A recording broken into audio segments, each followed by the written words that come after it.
श्री स्वामी जी महाराज ने कहा, नारायण सुख रूप है।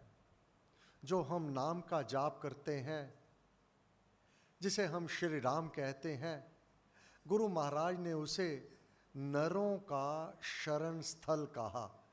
सबका गंतव्य श्री राम ही है, उसमें प्रवेश करना है। उसमें प्रवेश करने के लिए श्रीमद् भगवत गीता में अपने कर्म कलाप का निरीक्षण करना वर्णन किया गया है।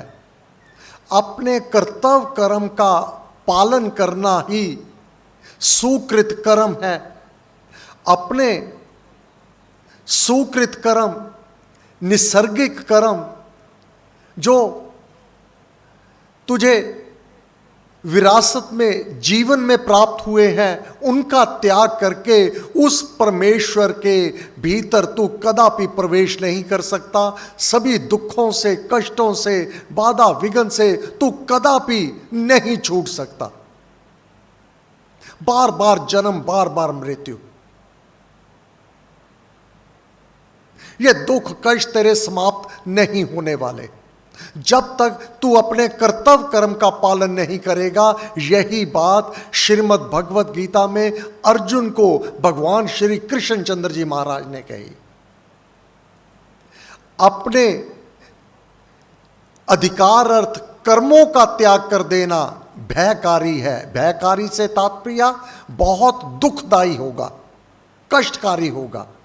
इसलिए जो जो संबंध इस लोक में हमारा उस विधाता ने बनाया है, किस माता के द्वारा जन्म, किस पिता के द्वारा जन्म, ये हमारी चॉइस नहीं है।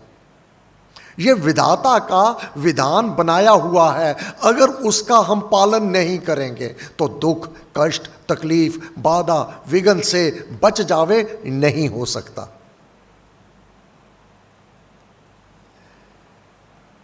जब तक प्रत्यक्ष में जो भगवान माता पिता के रूप में है,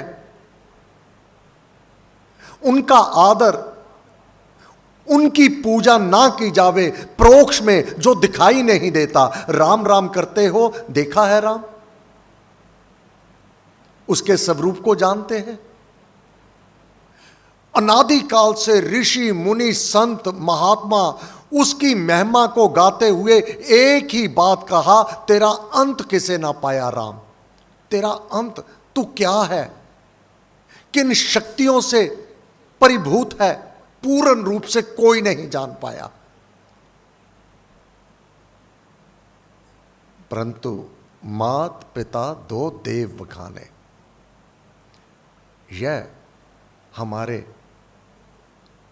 रघुनाथ जी ने हमें समझाया। क्यों? युग युग में ही वह करे, चौथा श्लोक, युग युग में ही वह करे सज्जन का प्रकाश।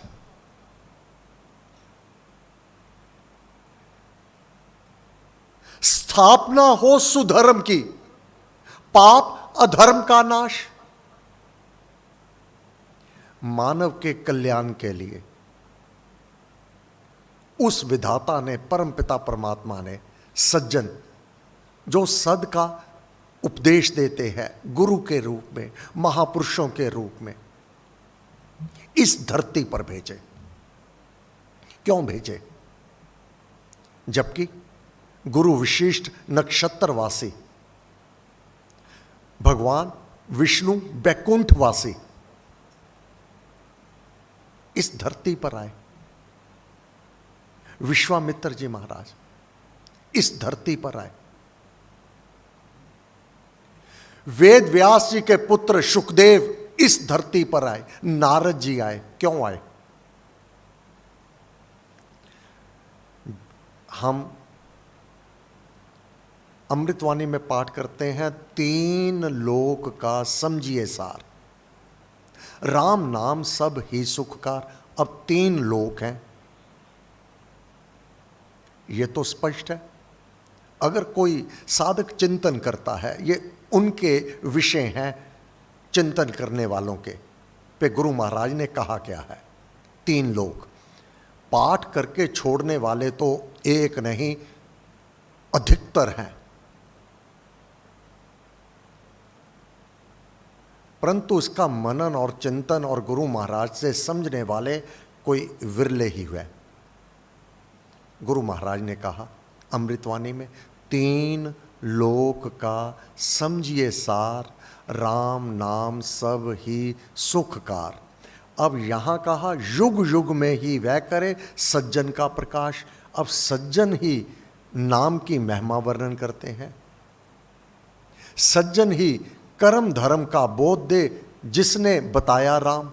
कर्म क्या है, तेरा धर्म क्या है, ये सज्जन महापुरुष गुरु यही वर्णन करते हैं।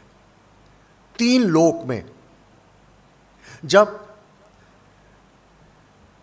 तीनों लोकों का निर्माण हुआ, उसमें स्वर्ग लोक, पहले स्वर्ग लोक का निर्माण हुआ, जहां कोई भी बुरा कर्म करने वाला नहीं है, कोई भी, एक भी, निर्लेप, पूर्णतः जो विमल पवित्र हैं उनको रहने का स्थान दिया गया, स्वर्ग लोक। इसमें देवता, ईश्वर, महापुरुष इस लोक से निस्तारा पाकर जहां पर सुख का, आराम का, आनंद का जीवन भोगते हैं, स्वर्ग लोक। फिर जो अधर्मी, बुरे कर्म करने वाले हैं, उनको पताल लोक का स्थान निर्धारित किया गया। वहां पर असुर, असुर वृत्ति के, राक्षस वृत्ति, जो अपने माता पिता का निरादर करने वाला, भगवान शिव महा ने कहा वह राक्षस है। राक्षस के कोई सींग नहीं लगे होते, कोई बड़ी बड़ी आंखें नहीं होती, देखने में मानव अति स्वरूपवान, स्वरूपवान, बहुत ही सुंदर देखने में शक्लो सूरत से, परंतु उसके कर्म राक्षसों के समान, अपने माता पिता का निरादर करने वाला। उसके लिए पताल लोक, जिसे नरक धाम हमने कहा। 3 लोकों में विभाजित किया गया। कैसी वृत्ति का मानव होगा, कैसी वृत्ति का मानव होगा, उसको उसी लोक में भेज दिया जाएगा। वैवस्वत ने नचिकेता से यही तो कहा, मैं कुछ नहीं करता, मैं तो केवल यह देखता हूं कि इस आत्मा को जो देह मिला था उसके अनुसार इसने अनुचित और उचित पुण्य कर्म, शुभ कर्म और पाप कर्म कितने किए हैं, मैं तो उसको उसी के अनुसार उस स्थान पर भेज देता हूं। हां, जो मेरे अधिकार में आ जाता है पताल लोक में, वहां मैं उसकी ताड़ना, नाना कष्ट, कष्ट भी अगर उसको वर्णन किया जावे तो आत्मा कांप जावे। खौलते तेल में उसको डाल देना, अंगारों पर चलाना,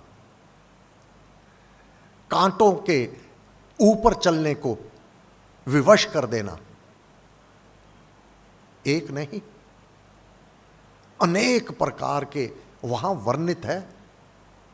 गीता का पाठ करने से पहले ये मानव को समझ आ जाना चाहिए, अगर मैं जो वर्णन किया गया है हमारे शास्त्रों में, हमारा कानून है, वह हमारा संविधान है, अगर उसका पालन ना किया जावे तो मुझे कौन से कष्टों को सहना होगा। तब पताल लोक का निर्माण किया गया। नाग, भटकती हुई आत्माएं जो सुसाइड करती हैं, क्योंकि उनका समय नहीं होता, उसके विधान में दखल है सुसाइड की, तो वह भटक जाती हैं आत्माएं। कितने वर्षों तक? 10,000 वर्ष, 1,00,000 वर्ष तक भटकती रहती हैं, कोई स्थान नहीं मिलता, कोई ठौर ठिकाना नहीं मिलता, किसी वृक्ष पर, किसी जंगल में। हाँ, जब कोई महापुरुष उस ओर जाता है तो उस आत्माओं का वह उद्धार कर दिया करता है। तब पाताल लोक बना ऐसे कुकर्मियों के लिए जो अपने कर्तव्य कर्म का पालन नहीं करते। जब निर्धारित हो गया महापापी कुकर्मी अपने कर्तव्य का पालन ना करने वालों के लिए पाताल लोक दे दिया, स्वर्ग लोक पुण्य कर्म करने वाले, शुभ कर्म करने वाले, और जैसा हमारे महापुरुषों ने वर्णन किया उनके कथन का पालन करने वाले, वह स्वर्ग लोक उन्हें पहले दे दिया गया। अब भगवान विष्णु धरती मां से कहते हैं, अब तुम्हारा निर्माण होगा यह धरती का, जहां पर दोनों प्रकार के कर्म करने वाले, शुभ कर्म, पुण्य कर्म और वहित कर्म, अनुचित कर्म करने वाले, दोनों प्रकार के कर्म करने वाले, उनको ये धरती दी जाती है। तब धरती मां दोनों हाथ जोड़ करके, हे प्रभु, स्वर्ग लोक जिसके अधिकार में होगा उसका कार्य बहुत सुगम है, क्योंकि सभी पुण्यकर्मी हैं, सभी शुभकर्मी हैं। जो पाताल लोक में होंगे वहां पर दंड देने के लिए नाना यमदूत होंगे, वह भी, उनका कार्य भी सुगम है। परंतु मेरा ये कार्य है, इस धरती पर जो कठोर कुकर्मी होंगे उनका भार मैं कैसे संभालूंगी, उनको मैं कैसे संभालूंगी। तब भगवान विष्णु ने कहा, परम पूज्य श्री स्वामी जी महाराज ने रामायण में वर्णन किया, हे धरती मां, तू चिंता ना कर। जब इस धरती पर कुकर्मी होंगे, कठोर कर्मी होंगे, वहीं पर मैं इस धरती पर संत को भेजूंगा, महापुरुषों को भेजूंगा, सती पतिव्रता देवियों को भेजूंगा। सती सत्य शुभ संत सहारे, धरती सहती भार भी भारे। ये साथ में, जिस प्रकार आप हिमाचल में जाएं तो वहाँ एक बूटी ऐसी है, कांटेदार, बहुत छोटे कांटे दिखाई नहीं देते, पत्ते के ऊपर लगे रहते हैं। अगर कहीं गलती से भी अपने किसी भी पैर को, टांग को अथवा हाथ बाजू को वह छू जावे, इतना भयंकर पीड़ा देते हैं जैसे अनेक बिच्छुओं ने काट लिया हो, इतनी पीड़ा देते हैं। परंतु रेमेडी, साथ में ही एक पालक का पत्ता, जहां वह बिच्छू बूटी होगी वहां पर साथ में पालक का पत्ता भी होगा। उस पालक के पत्ते को लेकर जहां पर वह बिच्छू बूटी लग गई होगी शरीर पर, उसको एक बार रगड़ देने से पूर्णतः वह जलन शांत हो जाती है। इसी प्रकार कुकर्मी, पाप कर्मी, कठोर कर्मी इस धरती पर होंगे, वहीं पर सत्य, सत्यवान, संत, महापुरुष और सती, सती एक पत्नी व्रत और एक पति व्रत धर्म का पालन करने वाला, यति और सती, जब यह धरती पर होंगे, हे मां, धरती मां, तेरे सारे भार ये हर लेवेंगे। इसी प्रकार गंगा, हे प्रभु, आप मुझे अनसुईया जी गंगा जी को लेके आए। लोग पाप कर्म करके मेरे में प्रवेश करेंगे, मैं उन पापों को कहां लेकर जाऊंगी। भगवान विष्णु ने कहा, जब संत महापुरुष तेरे में अपने चरण डालेंगे, क्योंकि गंगा में प्रवेश करने पर सबसे पहले वह गंगा मां चरणों को स्पर्श करती है।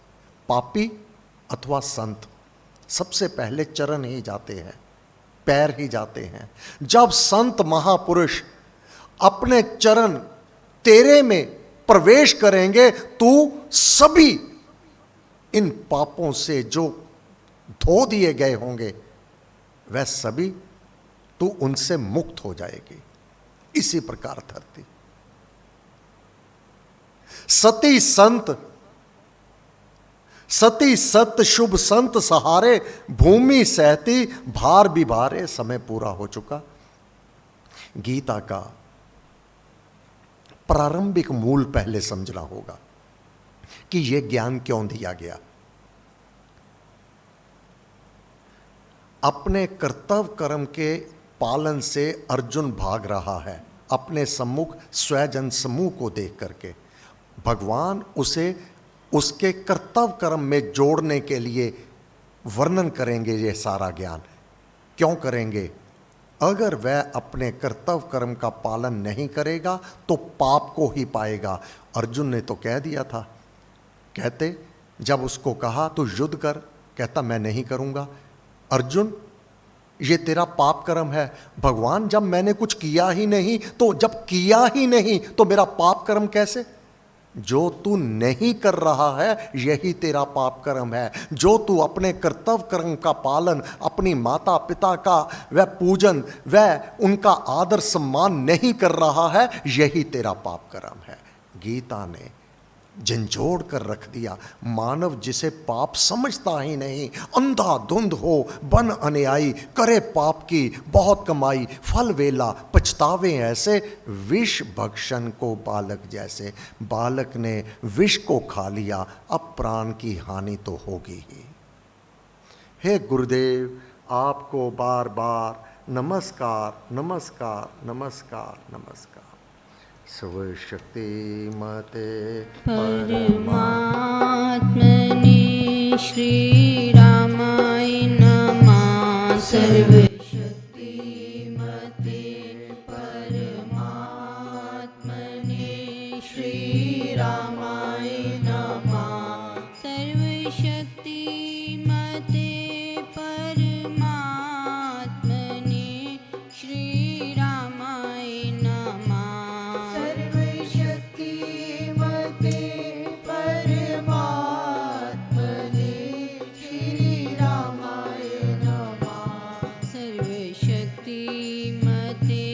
पर